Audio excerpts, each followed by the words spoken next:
కాకా వెంకటస్వామి గారి వర్ధంతి సందర్భంగా డాక్టర్ బిఆర్ అంబేద్కర్ కళాశాల పూర్వ విద్యార్థులందరూ కళాశాల సెక్రటరీ సరోజ గారి పర్యవేక్షణలో ఇంత మంచి కార్యక్రమాన్ని ఏర్పాటు చేసి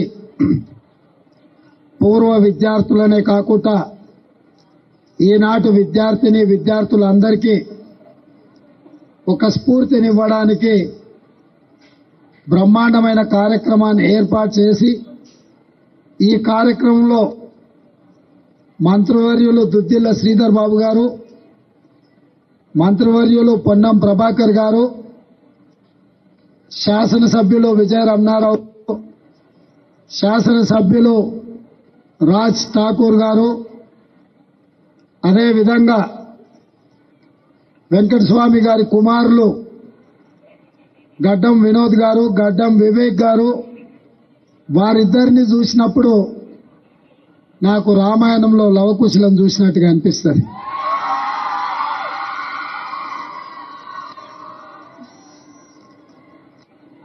వారితో పాటు వేదిక మీద మా జిల్లాలో అత్యంత క్రియాశీలక పాత్ర పోషించి రాజకీయాలలో తన యొక్క ముద్రను ఏర్పాటు చేసిన డాక్టర్ శంకర్రావు గారు, అదేవిధంగా విష్ణునాథ్ కేరళ ఎమ్మెల్యే గారు, అదేవిధంగా కేఆర్ నాగరాజ్ ఎమ్మెల్యే గారు, చాలా మంది మిత్రులు వేదికను అలంకరించారు.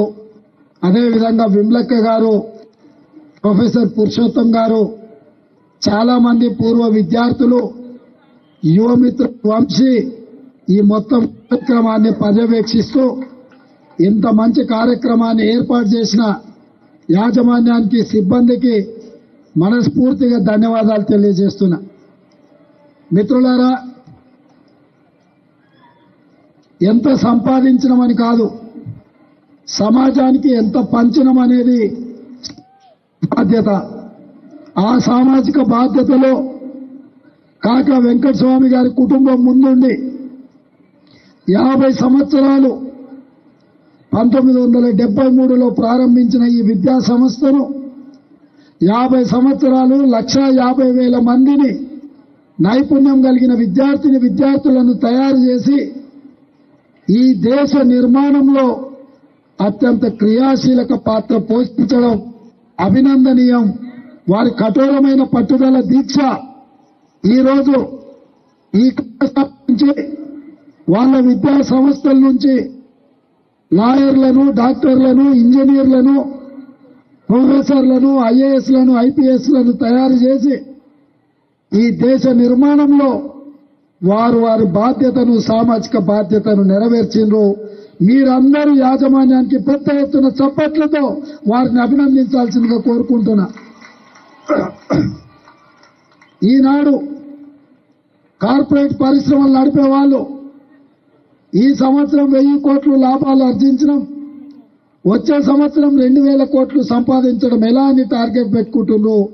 కానీ కాకా వెంకటస్వామి గారి కుటుంబం దాదాపుగా ప్రతి సంవత్సరం 3000 మంది విద్యార్థులను తయారు చేసి ఈరోజు వాళ్లకు విద్యను అందించి వాళ్ళకు అన్ని రకాలుగా అండగా నిలబడి వాళ్ళని అందరినీ కూడా ఒక ధైర్యంతో కష్టపడితే, మంచిగా చదువుకుంటే ఉజ్వల భవిష్యత్తు ఉంటుంది అని చెప్పి ఆదర్శంగా నిలబెట్టే ప్రయత్నం చేస్తున్నారు. ఈరోజు మీకు అందరికీ తెలుసు, ఢిల్లీలో ఉన్న కాంగ్రెస్ పార్టీ కార్యాలయం, కాంగ్రెస్ పార్టీ కేంద్ర కార్యాలయం కాకా వెంకటస్వామి గారి పేరు మీద ఉన్నది. ఎమర్జెన్సీ తర్వాత ఆ రోజు కాంగ్రెస్ పార్టీకి అవసరమైనప్పుడు వారు నివసిస్తున్న ఇల్లును కాంగ్రెస్ పార్టీ కేంద్ర కార్యాలయంగా ఇచ్చిండ్రు. ఈనాటికి అక్కడి నుంచే కాంగ్రెస్ పార్టీ ఈ రోజు నడుస్తున్నది. మిత్రులారా, ఈడున్న విద్యార్థులకు నా సూచన,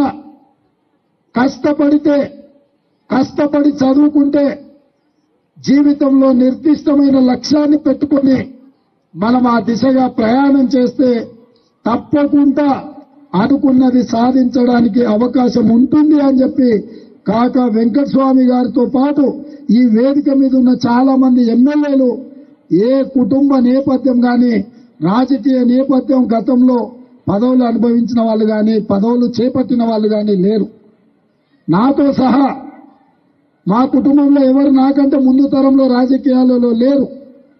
నేను 2006లో ఇండిపెండెంట్ జడ్పీటీసీగా నించున్నప్పుడు రాజకీయ పార్టీలు నిలబడడానికి టికెట్ ఇస్తా అన్నా తీసుకోకుండా స్వయంగా ఇండిపెండెంట్ జడ్పీటీసీగా నేను నించొని ప్రజల దగ్గరికి వెళ్లి ప్రజల్లో ఉండి ప్రజల చేత ఎన్నికై నా రాజకీయ అరంగేట్రం అక్కడి నుంచి మొదలైంది.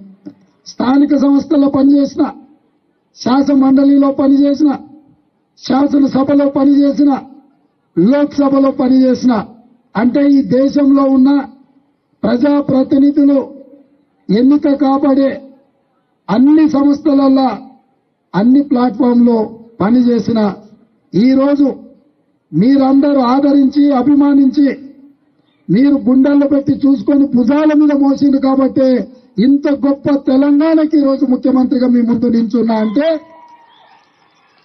4 కోట్ల తెలంగాణ ప్రజల యొక్క ఆశీర్వాదం, 30 లక్షల మంది నిరుద్యోగ యువకుల యొక్క పోరాటమే ఈరోజు కాంగ్రెస్ పార్టీ అధికారంలోకి రావడం, నేను ముఖ్యమంత్రి కావడం అని చెప్పి నేను సవినయంగా తెలియజేస్తున్నా. ఇదే కాకుండా నాయకత్వం శ్రీమతి సోనియా గాంధీ గారు, శ్రీ మల్లికార్జున్ ఖర్గే గారు కష్టపడే యువకులకు అవకాశం ఇవ్వాలన్న ఆలోచనతో ఎంతో మంది అనుభవజ్ఞులు ఉత్తండులు ఉన్నా వాళ్ళందరినీ సమన్వయం చేసి ఒక యువకుడికి అవకాశం ఇవ్వడం ద్వారా తెలంగాణ పునర్నిర్మాణంలో కాంగ్రెస్ పార్టీ క్రియాశీలక పాత్ర పోషిస్తుంది, దేశానికే ఆదర్శంగా నిలబడుతుందని ఒక విశ్వాసంతోని నమ్మకంతోని ఈ బాధ్యతనిచ్చారు.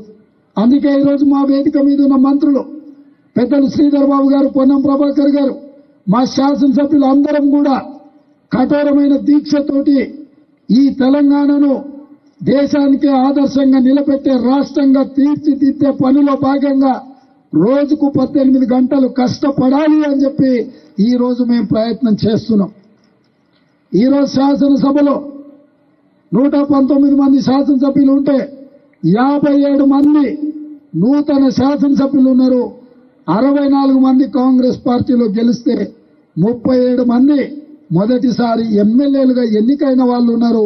అందులో ఈనాటికి కూడా ఆనాడు ఇందిరమ్మ ఇల్లు ఇచ్చిన ఒకే గదిలో నివసించే వాళ్ళు కూడా ఈరోజు ఎమ్మెల్యేగా ఎన్నికై శాసనసభలోకి వచ్చిండ్రు అని అంటే డబ్బులుంటేనే రాజకీయాలలో రాణిస్తామన్న అపోహలను పక్కన పెట్టండి.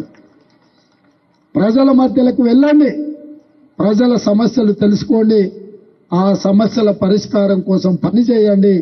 తప్పకుండా డాక్టర్ కావాలన్నా, లాయర్ కావాలన్నా, ఇంజనీర్ కావాలన్నా, ఐఏఎస్ ఐపీఎస్ కావాలన్నా ఎంత కఠోరమైన దీక్షతో మనం చదువుకుంటామో, పోటీ పరీక్షలు రాస్తామో అంతే కఠోరమైన దీక్షతోని ప్రజా జీవితంలోకి రండి.